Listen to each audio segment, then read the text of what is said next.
Hi friends, மண் கலவை ready பண்ணுறது எப்படின்னு கேட்டவங்களுக்காக இந்த வீடியோ.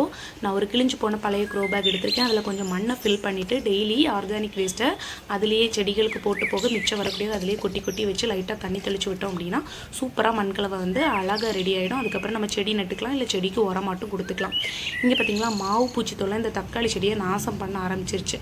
இந்த நம்ம ஆர்கானிக் வேஸ்ட் போட்டு வளர்க்குறதுல 2 பெனிஃபிட் இருக்குது. ஒன்று என்னென்னா, நம்மளுக்கு நிறைய காய்கறி செடி கிடைக்கும். நம்ம ஆனால் என்ன பண்ணிடணும், உடனே எடுத்து வேறு தொட்டியில் நட்டு வச்சிடணும். நான் சரி சின்ன ரோஜாக்குள்ளே தானே நிற்குதுன்னு விட்டு வச்சுருந்தேன். நிறைய தக்காளியும் கொத்து கொத்தாக காய்ச்சுது, நிறைய பறிச்சாச்சு.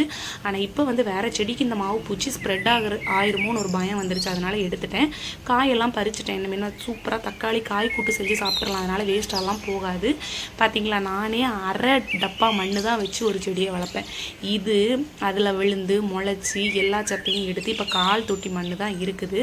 ஸோ இந்த மாதிரிப்பட்ட வெஜிடபிள்ஸ் முளைச்சதுன்னா உடனே வேறு தொட்டிக்கு மாற்றிருக்கு.